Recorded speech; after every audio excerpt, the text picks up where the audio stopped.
രാവണൻ കോപാകുലനായി. രാവണൻ ഉടൻ തന്നെ സീതയെ ലങ്കാ കോളനിയിലേക്ക് തട്ടിക്കൊണ്ടുപോയി.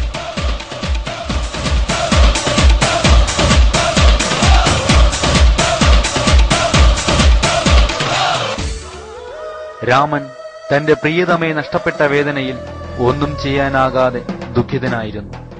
അന്വേഷിക്കേണ്ട സ്ഥലങ്ങളിലെല്ലാം തന്റെ സീതയെ തേടി അവൻ നടന്നു.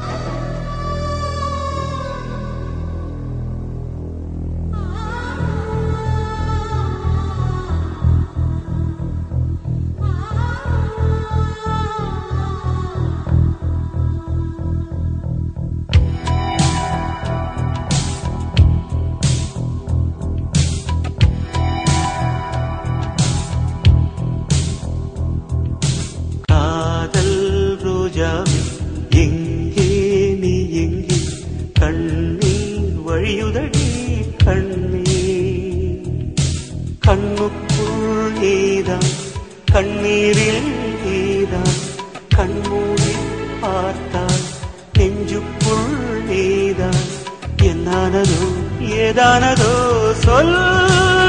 ദുഃഖത്താൽ സമനില തെറ്റാറായ രാമന്റെ മുന്നിലേക്ക് ശക്തനായ ഹനുമാൻ കടന്നു വന്നു.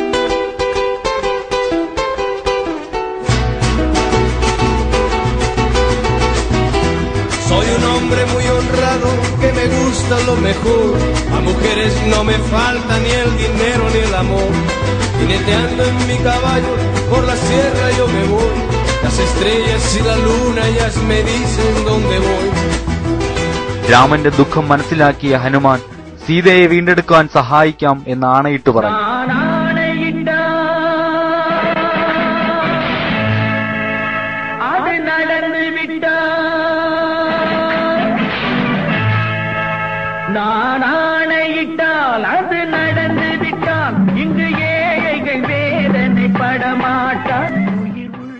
രാമനെയും ഓർത്ത് കണ്ണീർ വാർത്ത് കഴിയുകയായിരുന്നു സീത.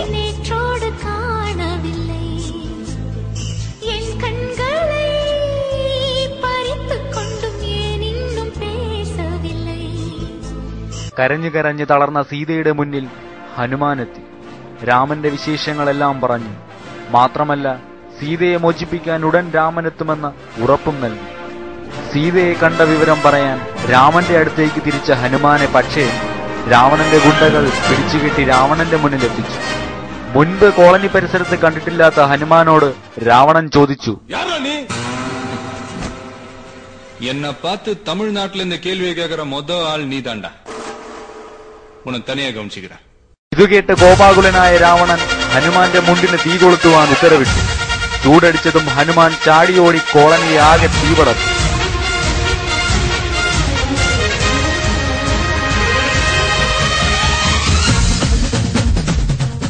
ഒടുവിൽ എങ്ങനെയോ തിരികെ രാമന്റെ അടുത്തെത്തിയ ഹനുമാൻ നടന്ന കാര്യങ്ങളെല്ലാം രാമനോട് പറഞ്ഞു.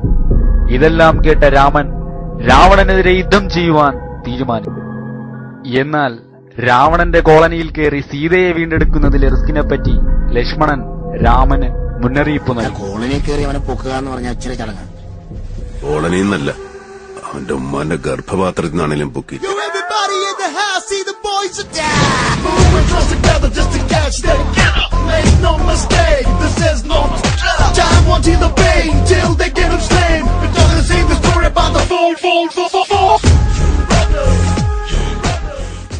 കോളനിയിലേക്ക് ധൈര്യപൂർവ്വം കടന്നുവന്ന രാമനോട് രാവണൻ, തനിക്ക് നല്ല ഇടി കൊണ്ട് ശീലമുണ്ട്. ഇടി എന്ന് പറഞ്ഞാൽ കൊടുക്കുക, കൊള്ളുക, വീണ്ടും കൊടുക്കുക, ഗിവ് ആൻഡ് ടേക്ക്, അതാണ് അതിന്റെ ഒരു ലൈൻ. ഞാൻ തിരിച്ചാ, എനിക്ക് കൊട്ടുത്താ ശീലം. 5 കൊല്ലം ബോക്സിംഗ് ചാമ്പ്യൻ ആയതിന്റെ കപ്പ് ഇരിപ്പുണ്ട് വീട്ടില്. കാണോ നിനക്ക്? കപ്പോ? അല്ല, ഇടി. ബാസ്കിംഗ് ഞാൻ പഠിച്ചിട്ടില്ല. പിന്നെ ഗരാട്ടെ പഠിക്കാൻ ആഗ്രഹം ഉണ്ടായിരുന്നു, നടന്നില്ല. പിന്നെ ഗളരിപ്പൈറ്റ്, അത് കുറെ കാലം പഠിക്കണം എന്ന് പറഞ്ഞ് നടന്നു, ടൈം കിട്ടിയില്ല. ആകെ അറിയാവുന്നത് നല്ല നാടൻ തല്ല, അതൊരു കോമ്പറ്റീഷൻ ഐറ്റം അല്ലാത്തതുകൊണ്ട് ഗപ്പൊന്നും കിട്ടിയില്ല. പിന്നെ ഞാൻ ഇടിച്ച് പല്ല് തെറിപ്പിച്ചിട്ടുണ്ട് ചിലരുടെ. അതൊക്കെ ഞാൻ വീട്ടിലൊരു ഹോർലിക്സ് കുപ്പിയിൽ സൂക്ഷിച്ചു വെച്ചിട്ടുണ്ട്. അല്ലടാ ഉണ്ണി, ഇത്രയും വരും കുപ്പി. എന്നാ നമുക്ക് തുടങ്ങാം. പിന്നീട് അവിടെ നടന്നത് വിവരണാതീതമായ യുദ്ധമായിരുന്നു. ഇരുവിഭാഗങ്ങളിലും മരണനിരക്കുയർന്നു. ചോരയിലും കണ്ണീരിലും ഭൂമി കളങ്കിതമായി.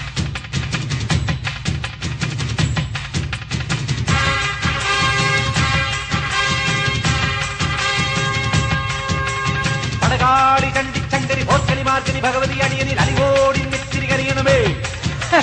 പറമേളം തെണ്ടച്ചെങ്കില ധിക്കുളി മത്തള മരമണികിണികിണി പലതാളം തക്കിടകിടതകത ചുവടുകളിൽ ഒരു ഞൊടിയുടെ വിലയരുതേ പോയി അമ്മ ഹോയ് ഹോയ്. അടവുകളുടെ ചുടുപകിടകളുടണ ഒരുവരം ഇനി അതിനരുളണമേ. ഒതുങ്ങി പതുങ്ങി ചൊതുങ്ങി ചുളുങ്ങി ചേ ചേ വണങ്ങി തുണുങ്ങി മണുങ്ങി കലങ്ങും വിലങ്ങും കുരുങ്ങി പരുങ്ങി. അയ്യേ ഈ മരമടയനു ഞാനതിരല്ലടവും. രാമനെ നേരിടാൻ കഴിയില്ല എന്ന് മനസ്സിലാക്കിയ രാവണൻ സീതയെയും കൊണ്ട് കോളനി കടന്നു.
യുദ്ധത്തിനിടയിൽ എങ്ങനെയോ അബദ്ധത്തിൽ രാമൻ രാവണനെ വധിച്ചു. തടങ്കലിലായിരുന്ന തന്റെ സീതയെ രാമൻ വീണ്ടെടുത്തു. രാവണവധത്തിനു ശേഷം രാമനും സീതയും ലക്ഷ്മണനും തിരികെ അയോധ്യയിലേക്ക് മടങ്ങി. അധർമ്മത്തിനെതിരായുള്ള ധർമ്മയുദ്ധത്തിന്റെ ആദ്യ ചവിട്ടുപടിയും ഇതിഹാസ കഥകളിലെ മറക്കാനാകാത്ത ഏടുമായ ആധ്യാത്മരാമായണത്തിന്റെ പുതിയ വെർഷന് ഇതോടുകൂടി തിരശീല വീഴുകയാണ്.